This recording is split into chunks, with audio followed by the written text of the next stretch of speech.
In this video I will show you how to build a simple battery with 2 copper coins, some lemon juice and a few zinc washes. And by the end of the video you will understand how batteries work, what current and what voltage actually are, and how you can make a simple measurement on a circuit with a multimeter like this one here. My name is Andreas from The Fearless Engineer, and here we go.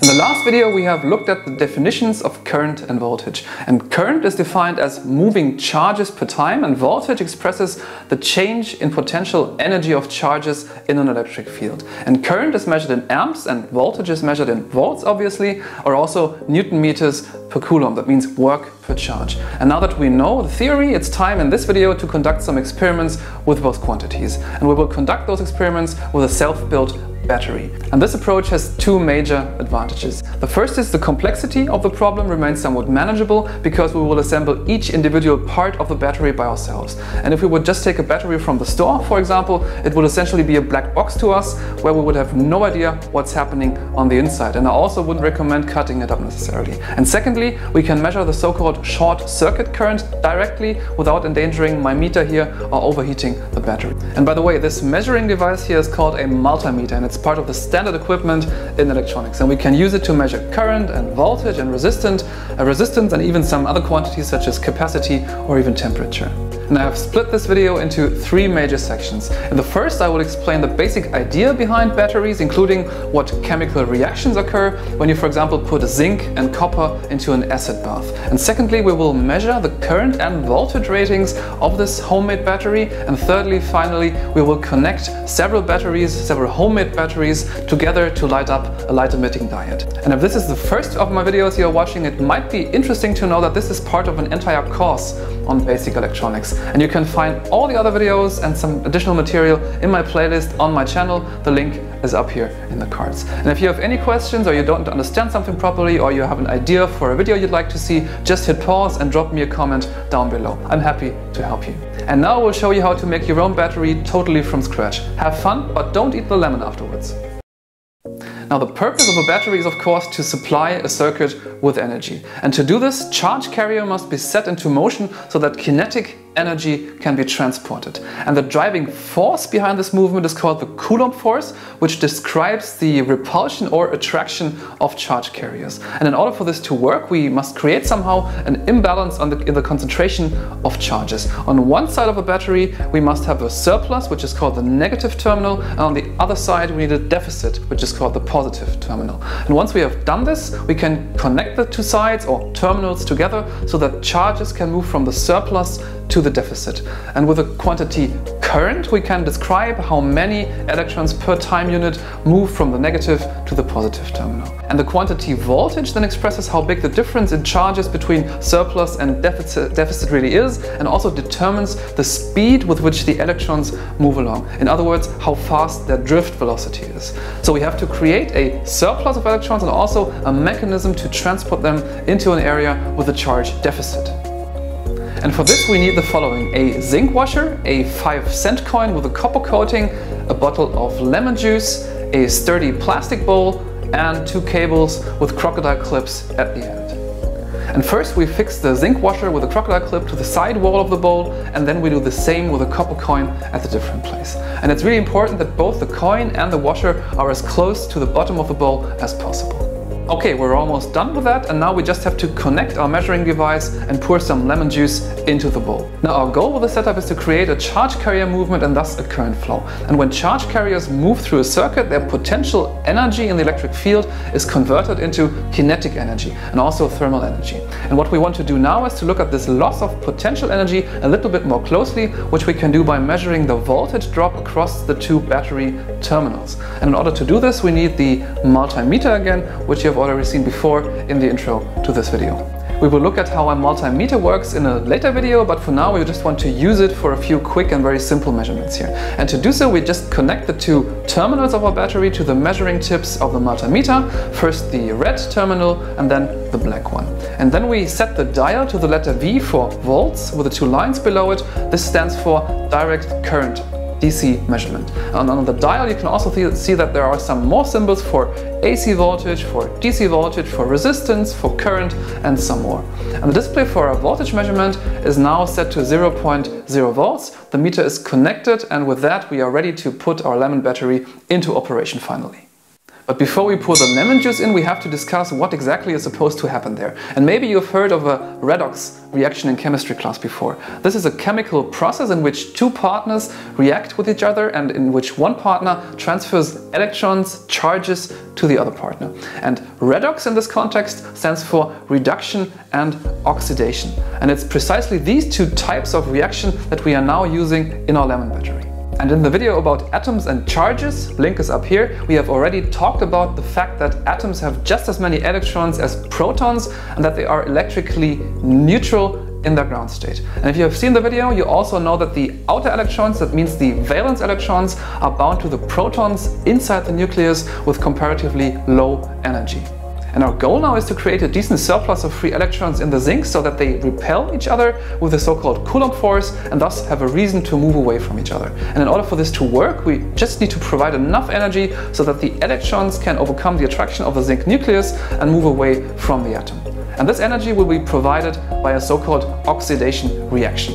And when the zinc washer comes into contact with the citric acid, its surface is dissolved and the electrons are released. And the dissolved zinc atoms in the citric acid are then positively charged because they lack electrons, and the positive charge in the nucleus is therefore greater than the sum of the negative charges of all remaining electrons in the electron hull, which turns them basically into so-called zinc ions. And now let's have a short look at the reaction equation for the oxidation process.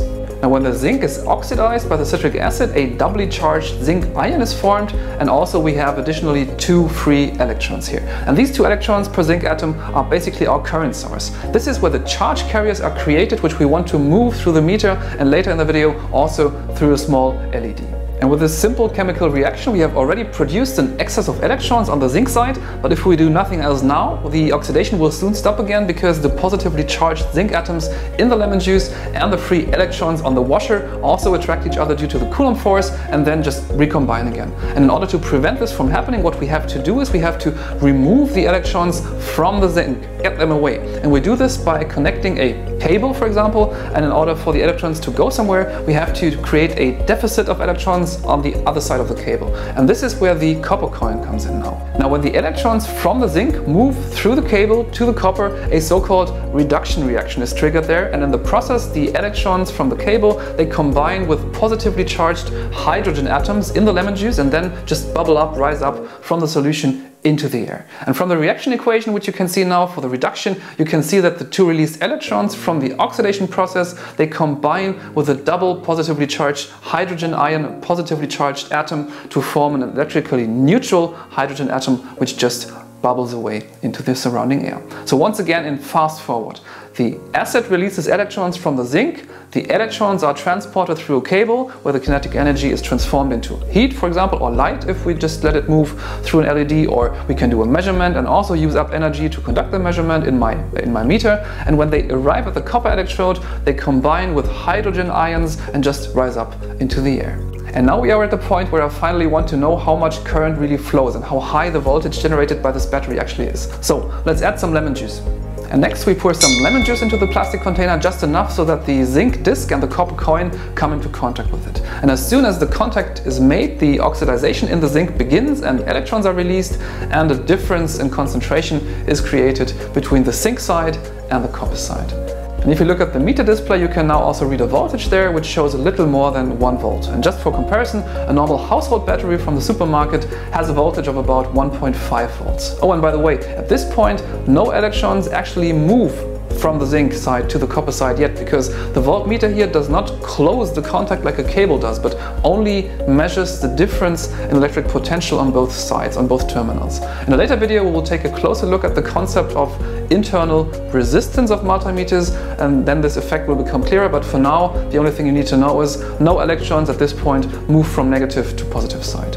And now we set the meter to measure current so that we can find out how many charges are transported from the zinc side to the copper side. Oh, and by the way, when we take such a measurement, such a current measurement, a short circuit really is created between the two sides of the battery. And with any other current source, including household batteries, we must never measure the current directly because far too much charges would be transported in this case in too short a time period, and either the meter would break down, its fuse would blow, or the battery would simply overheat. Now with a lemon battery here, this is not a problem because the amount of charge created in the zinc side is so small that nothing really happens here. And when we set the dial from volts to amps now, we can read that shortly afterwards a current of about 250 microamps flows, which is equivalent to around 1.5 times 10 to the power of 15 electrons per second, which equals to 1.5 quadrillion elementary charges. And because a charge transport is now taking place through the meter, the amount of current will decrease over time because electrons are constantly being transported away and the oxidation reaction is simply not fast enough to replace them in time. And in addition, an oxidation layer will also slowly form on the zinc disk, which makes direct contact with the citric acid much more difficult. As a result, fewer electrons will be released and the current flow will decrease even further. Okay, if we want to do anything at all with a lemon battery, for example to generate some light, we need more electricity to transport sufficient energy. And the problem is that we can't really influence the amount of electricity or the voltage of a lemon cell very much. And with 1 volt and something around 0.25 milliamps, we won't get very far. But what we can do is we can build several batteries and just link them together, and this is how it can be done. So first we take a second washer and clamp it to the inside wall of a second cell with a red crocodile clip. And now we have connected the positive terminal of our first battery with the negative terminal of the second battery. And next we take a copper coin and just clamp it to the inner wall of the second cell with a third cable. And the white cable you can see here now just became our new positive terminal. And what we have just done now is called a series connection. We have increased the potential energy of the charges by the method of connection between the two batteries so that we get more voltage at the terminals. We could also have connected the two cells in parallel, but we will look more closely at parallel and series connection when we get to the video on Kirchhoff's laws. And now we can reconnect our measuring device and connect the white cable with the red measuring cable, and then we pour some lemon juice into the second cell and we can see that a current flow is created as soon as the metal comes into contact with the lemon juice. And the first thing you notice is that the amount of current has increased significantly here. There are now about 380 microamps flowing through the meter, which is over 100 microamps more than in the first cell. And if we now switch the meter to a voltage measurement, you can see that the voltage of the two combined cells has almost doubled from about 1 volt for one cell to over 1.9 volts for the two cells. And next we want to use our lemon battery to power a light emitting diode like this one here. In a later video we will take a closer look at these here, but for now you just have to know that light emitting diodes are most often referred to as LEDs and that they convert some of the kinetic energy of the electrons passing through them into light. And you also should know that you have to pay attention to the LED polarity. Its longer leg is called anode and its shorter leg is called cathode. And the longer leg should face to the positive terminal, while the short leg should face to the negative terminal to the battery. And now let's hook it up to our lemon battery to see if it actually lights up. On the first try I have used 2 batteries, but unfortunately there has not been much light to be seen in being emitted by the LED, and that's why I had to connect a third battery in series. And I think that the problem with only 2 batteries was that the voltage was slightly too low, because with LEDs it's really important that the voltage is above a certain threshold of around 2 volts to make it conductive. And finally, as soon as the third cell is filled with lemon juice, the LED starts to glow with self-produced electricity from our own lemon battery. In this video I have shown you how to build a simple battery with a few household items. And the basic idea you just saw is the same for real batteries you can buy in a store. A chemical reaction is used to free up electrons from a metal in the negative terminal and then conduct them via electric circuits, the devices you want to power, to the positive terminal, where they can recombine with positively charged atoms. And the materials used here are usually not zinc and copper, but rather zinc and manganese. And the acid in a typical 1.5 volt battery from the store is not lemon juice, of course, but a potassium hydroxide solution instead. But the principle behind it and the chemical reactions, they are very similar to the ones happening in our own lemon battery. And now that you have a better understanding of how batteries actually work, here's a question for you. What do you think? How many lemon batteries do you think are needed to produce the same current flow as a regular AA battery from your local supermarket? Write me your estimate here down into the comments if you want to. So that's it from me for now. See you in the next video here on The Fearless Engineer.